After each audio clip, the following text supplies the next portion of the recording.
Hello दोस्तों, नमस्कार। स्वागत है एक बार फिर से आप सभी का अपने प्रिय चैनल पर। दोस्तों आपको बता दें जो अभी की सबसे बड़ी खबर आ रही है, जहां पर हिंद प्रशांत क्षेत्र की लड़ाई में चीन को मात देने के लिए ये 3 देश आ गए हैं एक साथ। G7 सम्मेलन के दौरान बन गया है ये बड़ा प्लान। जी हाँ दोस्तों, बड़ी खबर, बड़ी रिपोर्टिंग बताएंगे कौन कौन से देश ये एक साथ आए दोस्तों चाइना को घेरने के लिए। साथ ही अगली खबर में आपको बताएंगे जहाँ पर हाई अलर्ट पर दिल्ली पुलिस हो गई है दोस्तों। बताएंगे क्या है कारण, उससे आगे आपको बताएंगे जहां पर एस जयशंकर और सऊदी अरब के विदेश मंत्री ने दिल्ली में की है बैठक। जी हां दोस्तों, किन किन मुद्दों पर बात हुई है इसकी जानकारी देंगे आपको। साथ ही आगे बताएंगे जहां पर कहीं ऑकस समझौता भारत के लिए इशारा तो नहीं। जी हां दोस्तों, इंडियन नेवी के पास सिर्फ एक परमाणु पनडुब्बी है, कहीं ना कहीं ये भारत के लिए भी इशारा हो सकता है। इसके भी गहराई में आपको लेकर चलेंगे दोस्तों। साथ ही अगली खबर में बताएंगे जहां पर अर्जेंटीना को फेल विमान टिका रहा है पाकिस्तान। जी हां दोस्तों, ड्रैगन के साथ मिलकर तैयार किया JF-17A फाइटर जेट बेचने की तैयारी में है पाकिस्तान। क्या है खबर, जानकारी देंगे दोस्तों इसकी भी आपको। साथ ही आगे बताएंगे जहां पर महबूबा मुफ्ती ने फिर एक बार तालिबान, अफगानिस्तान और पाकिस्तान के मुद्दों पर वोट हासिल करने में भारतीय जनता पार्टी का नाम लिया है दोस्तों। बताएंगे अब बौखलाते हुए क्या क्या कहा है इस महबूबा मुफ्ती ने दोस्तों। साथ ही आपको बताएंगे जहां पर क्या अब भी अफगान में इंफ्रास्ट्रक्चर पर भारत करेगा निवेश। जी हां दोस्तों, इसका जवाब मिल गया है, PM मोदी जी लेंगे फैसला। बताएंगे क्या है इससे जुड़ी सी जो खबर आ रही है दोस्तों। साथ ही आगे आपको बताएंगे जहां पर कांग्रेस में नया CM यानी पंजाब का नया CM चुने जाते ही खेल दिया दाव। जी हाँ दोस्तों, अमरिंदर सिंह ने नए CM को बनते ही अपना गेम खेल दिया दोस्तों। इस कार्ड को खेलकर कांग्रेस को आउट करेंगे कैप्टन अमरिंदर सिंह। बताएंगे दोस्तों कौन सा कार्ड खेलकर ये ऐसा करने जा रहे हैं, बड़ी खबर आ रही है। साथ ही आपको बताएंगे जहां पर उत्तर प्रदेश की योगी सरकार का विवाह समारोह को लेकर बड़ा ऐलान, बड़ा फैसला। बताएंगे क्या है ये फैसला दोस्तों। साथ ही आपको बताएंगे जहां पर देश के 23 करोड़ 64 लाख राशन कार्ड धारकों के लिए बड़ी खुशखबरी की खबर है दोस्तों। बताएंगे क्या है खबर, तो हर तरह की खबरें आज आपको बताने वाले, इसीलिए बने रहेगा वीडियो के अंत तक। और हर बार की तरह, हमेशा की तरह अगर आप भी मानते हैं कि अपने भारतीय सेना में वो शौर्य, बल, ताकत, क्षमता है जो किसी अन्य देश की सेना में नहीं है दोस्तों। साथ ही मोदी जी तो हर चीज संभव है, तो फटाफट से इस वीडियो को भी कर दीजिए लाइक, चैनल को कर दीजिए सब्सक्राइब, बेल आइकन दबाइए। साथ ही कमेंट बॉक्स में लिख दीजिएगा जय हिंद। जी हाँ दोस्तों, तो चलते हैं पहली और सबसे बड़ी खबर की तरफ, जहाँ हिंद प्रशांत क्षेत्र की लड़ाई में चीन को मात देने के लिए ये 3 देश आ गए हैं एक साथ। G7 सम्मेलन के दौरान बन गया है ये प्लान। जी हाँ दोस्तों, हिंद प्रशांत क्षेत्र में चीन को शिकस्त देने के लिए ब्रिटेन के कार्नवल में हुए G7 सम्मेलन के दौरान ही एक बड़ी योजना बनाई गई, जिसके तहत अमेरिका, ब्रिटेन और ऑस्ट्रेलिया ने एक नया गठबंधन AUKUS बनाकर दुनिया के कई देशों को चौंका दिया है। तो वहीं इस सम्मेलन में फ्रांस के राष्ट्रपति इमैनुअल मैक्रों मौजूद थे और उनको इसकी भनक तक नहीं लगने दी गई। जी हाँ दोस्तों, इस गठबंधन के बाद चीन भड़का हुआ नजर आ रहा है दोस्तों, और तीनों देशों पर साजिश रचने का भी आरोप लगाया जा रहा है। बता दें वहीं इस गठबंधन के बाद तत्कालीन ब्रिटेन के विदेश सचिव डोमिनिक रैब, जो कि अब नए न्याय सचिव हैं, उनको चेतावनी दे दी गई थी कि इस तरह के सौदे से चीन और पेरिस के साथ संबंधों पर नकारात्मक प्रभाव डाल सकता है। लेकिन फिर भी समझौते के विवरण पर G7 शिखर सम्मेलन में चर्चा की गई और सभी प्रासंगिक दस्तावेज पर गुप्त रूप से चर्चाएं की गई है। द टेलीग्राफ की एक रिपोर्ट के अनुसार G7 सम्मेलन में नए गठबंधन पर चर्चा के दौरान ही फ्रांस के पनडुब्बी सौदे को रद्द करने का भी फैसला ले लिया गया था। बड़ी खबर दोस्तों, आपको बता दें इसके बाद चाइना पूरे तरीके से बौखला गया और ऑस्ट्रेलिया पर निशाना साधते हुए बड़ी बात कह दी। उसने कहा कि कैनबरा अब परमाणु हमले के लिए एक संभावित लक्ष्य है। अमेरिका और ब्रिटेन इसका जमकर फायदा उठाएंगे। न्यूयॉर्क पोस्ट के अनुसार चीनी कम्युनिस्ट पार्टी द्वारा संचालित एक समाचार पत्र का कहना है कि अमेरिका और ब्रिटेन के साथ परमाणु ऊर्जा से चलने वाली पनडुब्बियों के निर्माण के लिए ऑकस संधि शुरू करने के बाद ऑस्ट्रेलिया अब परमाणु हमले के लिए एक संभावित लक्ष्य है। जी हाँ दोस्तों, यानी चाइना का कहना है कि अब हम ऑस्ट्रेलिया के साथ परमाणु युद्ध करने को भी तैयार है। अब तक हम बाध्य थे क्योंकि ऑस्ट्रेलिया के पास परमाणु पनडुब्बियां नहीं थी, लेकिन अब हम उसको कभी भी मात दे सकते हैं। यानी साफ तौर पर कहें तो बहुत बड़ी चेतावनी दोस्तों ऑस्ट्रेलिया को चाइना की तरफ से बौखलाते हुए दे दी गई है। ऐसे में अगर आप भी मानते हैं कि जिसके साथ अमेरिका ब्रिटेन जैसे देश हो दोस्तों उसका बाल भी बांका नहीं कर सकता चाइना, तो अपने राय सुझाव जरूर दीजिएगा। देखते हैं क्या कहती है भारत की जनता। साथ ही दोस्तों वीडियो लाइक करना मत भूलिएगा। बढ़ते हैं अगली खबर की तरफ, जहां पर हाई अलर्ट पर दिल्ली पुलिस आ गई है दोस्तों। काबुल एयरपोर्ट पर बड़ा हमला करने वाला आतंकी का भारत कनेक्शन जब से सामने आया है, 5 साल पहले हुई थी इसकी गिरफ्तारी। जी हां दोस्तों, पिछले महीने काबुल एयरपोर्ट पर हमला करने वाला आत्मघाती हमलावर का भारत कनेक्शन सामने आया है। आप सभी जानते होंगे। इसको लेकर दिल्ली पुलिस हाई अलर्ट पर हो गई है दोस्तों। दिल्ली पुलिस के अनुसार आतंकी अब्दुल रहमान अल लोगरी को दिल्ली हरियाणा बॉर्डर पर 2016 में गिरफ्तार किया गया था। दिल्ली पुलिस ने जनसंपर्क अधिकारी चिन्मय बिस्वाल ने बताया कि इसको लेकर दिल्ली पुलिस पूरी तरह से सतर्क है। जी हाँ दोस्तों, यानी बहुत बड़ा हमला दिल्ली पर हो सकता है दोस्तों इस खुलासे के बाद, क्योंकि इस दावे के बाद अब कई सारे सवाल खड़े होने लगे हैं दोस्तों। और ऐसे में ये बड़ी खबर, बड़ा अलर्ट दोस्तों, पूरे दिल्ली में नाकाबंदी कर दी गई है और एक एक गाड़ी की तमीज से चेकिंग की जा रही है दोस्तों। कहीं बहुत बड़े हमले की आशंका जताई जा रही है। बढ़ते अगली खबर की तरफ, जहां एस शंकर और सऊदी अरब के विदेश मंत्री ने दिल्ली में की है बैठक। अफगानिस्तान समेत कई मुद्दों पर हुई चर्चा। बता दें भारत के विदेश मंत्री एस शंकर ने रविवार को सऊदी अरब के अपने समकक्ष फैसल बिन फरमान के साथ दिल्ली में बैठक की है। दोनों देशों के विदेश मंत्रियों के बीच इस बैठक में कई अहम मुद्दों पर चर्चाएं हुई हैं। खासतौर से अफगानिस्तान में तेजी से बदले घटनाक्रम पर दोनों नेताओं ने बात की है दोस्तों। सऊदी अरब के विदेश मंत्री फैसल बिन फरहान के साथ तस्वीर शेयर करते हुए एस जयशंकर ने ट्वीट में लिखा है कि सऊदी विदेश मंत्री का उनकी पहली यात्रा भारत यात्रा पर स्वागत करते हुए मुझे बेहद खुशी हो रही है। उनके साथ काफी सौहार्दपूर्ण और उपयोगी बैठक हुई। हमने रणनीतिक साझेदारी, सुरक्षा और सामाजिक सांस्कृतिक सहयोग पर चर्चाएं की है। जी हाँ दोस्तों, साथ ही जयशंकर ने आगे कहा अफगानिस्तान, खाड़ी और भारत प्रशांत की स्थिति पर भी उनसे विचार विमर्श किया गया है। जी हाँ दोस्तों, बढ़ते अगली खबर की तरफ, जहां पर ऑकस समझौता कहीं भारत के लिए इशारा तो नहीं, क्योंकि इंडियन नेवी के पास मात्र एक ही परमाणु पनडुब्बी है। जी हाँ दोस्तों, अमेरिका और ऑस्ट्रेलिया के बीच हुई परमाणु पनडुब्बियों के सौदे ने पूरी दुनिया में बवाल मचा दिया। और ऐसे में ऑकस नाम की इस डील से न केवल चीन बल्कि यूरोप के कई देश भी अमेरिका और ऑस्ट्रेलिया के खिलाफ खड़े हो गए हैं। फ्रांस ने तो इसे पीठ में चाकू घोंपना तक करार दे दिया है, तो वहीं चीन ने उग्र प्रतिक्रिया देते हुए कहा है कि इससे एशिया में हथियारों की रेस बढ़ जाएगी। ऑस्ट्रेलिया को परमाणु पनडुब्बी देने का सौदा इंडो पैसिफिक में चीन की आक्रामकता को कम करने के लिए किया गया है। चीन इस समय भारत के लिए भी हिंद महासागर में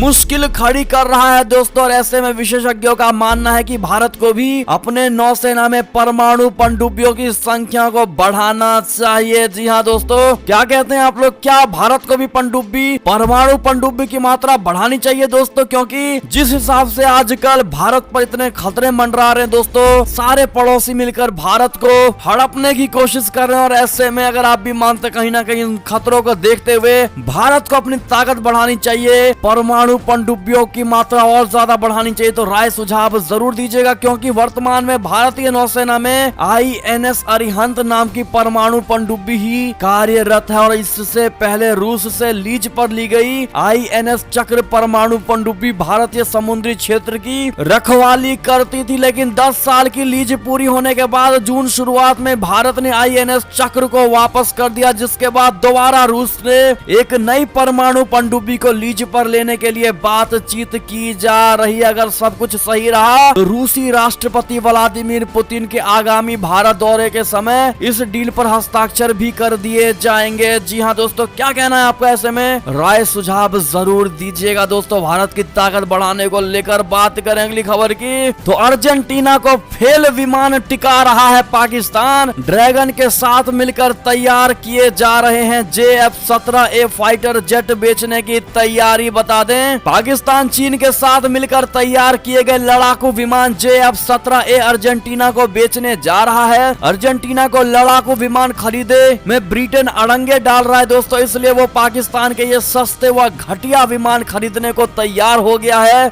जानकारों का कहना है कि ये विमान अपने लक्ष्यों में फेल रहा है। पाकिस्तान इन्हें अर्जेंटीना को टिका रहा है। पाकिस्तान के जियो टीवी के अनुसार अर्जेंटीना ने अपने 2022 के बजट प्रस्ताव में पाकिस्तान से 12 PAC JF-17A ब्लॉक 3 लड़ाकू विमान खरीदने के लिए 66.4 करोड़ डॉलर का प्रावधान किया है। हालांकि अर्जेंटीना ने अभी पाकिस्तान के साथ 12 विमानों की खरीद का करार नहीं किया है। दोस्तों आपको बता दें कि ये पहला देश ऐसा है जो अब पाकिस्तान से इस खराब हुए, टिकाऊ नहीं कह सकते दोस्तों, इन विमानों को अर्जेंटीना को बेच रहा है। ऐसे में आपकी क्या राय सुझाव होगी दोस्तों, कमेंट करके जरूर बताइएगा। और जिन भाइयों ने इस वीडियो को लाइक नहीं किया अभी तक, कृपया करके एक लाइक जरूर कर दीजिएगा दोस्तों, हमारी मेहनत को सफल बनाने के लिए। बात करने के लिए खबर की तो अमेरिका के लिए मुसीबत बने गरीब देश हैती से आए हजारों शरणार्थी टेक्सास बॉर्डर पर अड़ गए हैं दोस्तों, और वापस जाने से किया है इन्होंने इनकार। बता दें दुनिया भर के गरीब और युद्धग्रस्त देशों से भागने वाले लोगों के कारण अमीर देश शरणार्थी संकट का सामना करने को मजबूर है। शरणार्थी हजारों की संख्या में अवैध तरीके से खतरनाक रास्तों का इस्तेमाल करते हुए अमेरिका और यूरोप जैसे देशों में पहुंचते दिखाई दे रहे हैं दोस्तों। इस दौरान कई को पुलिस पकड़कर वापस भी भेज चुकी है। कुछ यही स्थिति इस समय अमेरिका में देखने को मिल रही है दोस्तों। यहाँ टेक्सास राज्य की सीमा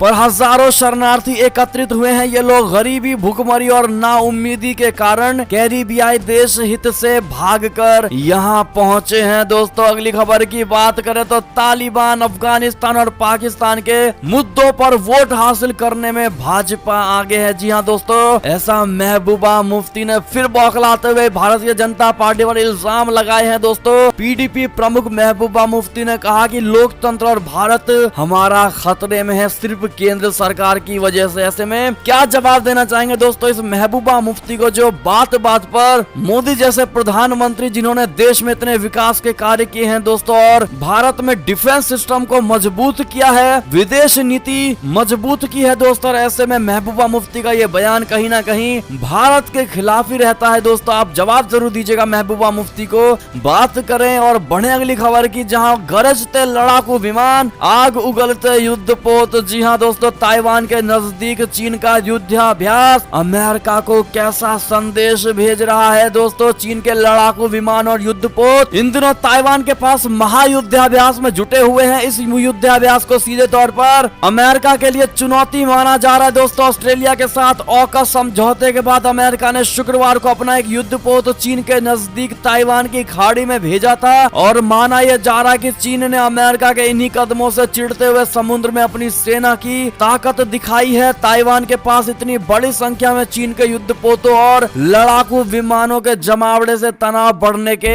आसार जताए जा रहे हैं दोस्तों। अगली खबर की बात करें तो क्या जंग की तैयारी में है तानाशाह किम जोंग उन। जी हाँ दोस्तों, समुद्र और ट्रेन से मिसाइल लॉन्च करने के बाद अब परमाणु बम बनाने की कोशिशें तेज हो गई हैं दोस्तों। उत्तर कोरिया अपने योंगब्योन परमाणु परिसर में यूरेनियम संवर्धन प्लांट का विस्तार कर रहा है, जिससे पता चलता है कि वो बम बनाने की सामग्री के उत्पादन को बढ़ावा दे रहा है। इस बात का खुलासा सैटेलाइट की तस्वीरों से हुआ है दोस्तों। बात करें अगली खबर की तो पाकिस्तान के महिला मदरसे में फहराया तालिबानी झंडा, कट्टरपंथी मौलवी के खिलाफ मामला दर्ज कर लिया गया है दोस्तों। आपको बता दें कि मौलवी ने यहां तक कि पुलिस से भिड़ता हुआ नजर आया है दोस्तों। मदरसे में लगे तालिबानी झंडे को उतारने जब वहां पाकिस्तानी पुलिस पहुंची तो उससे मौलाना भिड़ गया और कहा शरिया कानून लागू होने का किया दावा। जी हाँ दोस्तों, बता दें पाकिस्तान के इस्लामाबाद स्थित एक मदरसे में लगे तालिबानी झंडे को उतारने पहुंची पुलिस को यहां विरोध का सामना करना पड़ा। यहां मौलाना अब्दुल अजीज और मदरसे के छात्र पुलिस से ही भिड़ गए दोस्तों। इस दौरान वहां कुछ लोगों के हाथ में AK-47 भी नजर आया। ये वाकया इस्लामाबाद के सबसे चर्चित मदरसे जामिया हफ्सा का है, और बताया ये जा रहा है कि जामिया हफ्सा में तालिबान का झंडा फहराया गया था। जब पुलिस को इस बात की जानकारी मिली तब पुलिस वालों की एक टीम इस झंडे को उतारने के लिए वहां पहुंची। जी हाँ दोस्तों, जिसके बाद मौलाना पुलिस वालों से ही लड़ बैठा दोस्तों, और उनके हाथों में AK-47 भी थी। जी हाँ दोस्तों, यानी पुलिस से ऊपर लेवल पे बैठे हुए थे दोस्तों मौलाना। कहीं ना कहीं पुलिस वालों को भी उड़ा सकते हैं दोस्तों। ये स्थिति है पाकिस्तान की। लेकिन बाद में उस मौलाना को पकड़ कर थाने लेकर जाया गया दोस्तों। लेकिन मौलाना ने कहा है कि तुम सबको मैं देख देख लूंगा। जी हाँ दोस्तों, पुलिस से भी बड़ा मौलाना बनता नजर आ रहा। अगर आप भी मानते हैं कहीं ना कहीं ये वहाँ की पाकिस्तानी सरकार की नाकामयाबों का रिजल्ट है दोस्तों, तो आप भी अपने राय सुझाव जरूर दीजिएगा। बढ़ते हैं अगली बड़ी खबर की तरफ, जहाँ मोसाद के स्नाइपर ने 1400 किलोमीटर से ईरानी परमाणु वैज्ञानिक पर लगाया था सटीक निशाना। सीक्रेट ऑपरेशन का बड़ा खुलासा। बता दे, दुनिया में कई ऐसे ऑपरेशंस को अंजाम दिए गए हैं जिनके बारे में उस वक्त का पता नहीं चलता जब उस अंजाम दिया जाता है, बल्कि उसका पता कई सालों के बाद तब पता लगता है जब उस ऑपरेशन में शामिल कोई एजेंट या कोई अधिकारी उसका खुलासा करे। और एक से ही एक खतरनाक ऑपरेशन का खुलासा किया गया है। न्यूयॉर्क टाइम्स के द्वारा ये खुलासा 3 देशों के खुफिया अधिकारियों से लगातार बातचीत के आधार पर किया गया है और अधिकारियों के इंटरव्यू के बाद पता चला है कि आखिर कैसे अमेरिका और इजराइल ने ईरान के सबसे बड़े परमाणु वैज्ञानिक का कत्ल किया था। और इस ऑपरेशन का एक एक हिस्सा हैरत अंगेज कारनामों से भरा हुआ है। दोस्तों बड़ी खबर, आगे की खबर की बात करें तो अफगानिस्तान से अमेरिकी सैनिकों की वापसी पर घिरे जो बाइडेन की इमरान खान ने की तारीफ। बताया समझदारी वाला फैसला जो बाइडेन का। जी हाँ दोस्तों, अफगानिस्तान को मझधार में छोड़कर सैनिकों को वापस बुला लेने वाले अमेरिकी राष्ट्रपति जो बाइडेन को दुनिया भर में आलोचनाओं का शिकार होना पड़ रहा है। घर से बाहर तक वो घिरे हुए हैं और इसी बीच पाकिस्तानी प्रधानमंत्री इमरान खान ने जो बाइडेन के फैसले का बचाव करते हुए कहा है कि अमेरिकी राष्ट्रपति का फैसला बहुत समझदारी वाला था और बेकार में ही उनकी आलोचनाएं की जा रही है। उन्होंने जो फैसला लिया है उनकी हम सराहना करते हैं, उन्होंने बहुत अच्छा फैसला लिया है। जी हाँ दोस्तों, आखिर इमरान ऐसा कहे क्यों ना, क्योंकि तालिबानियों का पूरा कब्जा जो अफगानिस्तान पर करवाना था दोस्तों, और समय लग जाता। अगर पाकिस्तान को लगता कि अमेरिका अब नहीं जा रहा यहाँ से तो काफी ज्यादा समय हो जाता और ऐसे में पाकिस्तान के मंसूबे पूरे नहीं हो पाते दोस्तों। और ऐसे में अब जो बाइडेन के फैसले को सराहना कर रही है ये इमरान खान। आपकी क्या राय होगी ऐसे में बताइएगा जरूर। अगली खबर की बात करें तो क्या अफगान में इंफ्रास्ट्रक्चर पर अब भी भारत करेगा निवेश। बता दें, नितिन गडकरी ने कहा पीएम मोदी ही लेंगे इस पर फैसला। बता दें, अफगानिस्तान पर तालिबान के कब्जे के बाद वहां भारतीय निवेश को लेकर व्यापक चिंता जताई जा रही है। तालिबान राज्य में भारत अब निवेश करेगा या नहीं, इस पर सस्पेंस बरकरार है। और ऐसे में केंद्रीय सड़क परिवहन एवं राजमार्ग मंत्री नितिन गडकरी ने रविवार को कहा कि इस युद्धग्रस्त देश में आगे बुनियादी ढांचा निवेश को जारी रखने के बारे में निर्णय प्रधानमंत्री नरेंद्र मोदी विदेश मंत्री के साथ वहां के मौजूदा हालात पर विचार विमर्श कर सकेंगे। क्या कहना चाहेंगे आप लोग दोस्तों, एक भारतीय नागरिक होने के नाते दोस्तों अपना सुझाव जरूर दीजिएगा। क्या भारत को वहां निवेश करना अब ठीक रहेगा दोस्तों अफगानिस्तान में, हाँ या ना में जवाब जरूर दीजिएगा दोस्तों। बढ़ते अगली खबर की तरफ, जहां पर CIA की चेतावनी के बाद भी अमेरिका ने आतंकियों के बहाने मासूमों पर किया था एयर स्ट्राइक। जी हाँ दोस्तों, बड़ा खुलासा दोस्तों अमेरिका का सामने निकल कर आया है, जहां पर अमेरिकी सेना द्वारा अफगानिस्तान में किए गए ऑपरेशन को लेकर लगातार खुलासे हो रहे हैं। खुलासा हुआ है कि अमेरिकी सेना द्वारा एक हेल फायर मिसाइल लॉन्च करने से ठीक पहले CIA की तरफ से सेना को चेतावनी दी गई थी कि जहां मिसाइल गिरने वाला है वहां मासूम बच्चों की मौजूदगी है। लेकिन फिर भी CIA की चेतावनी को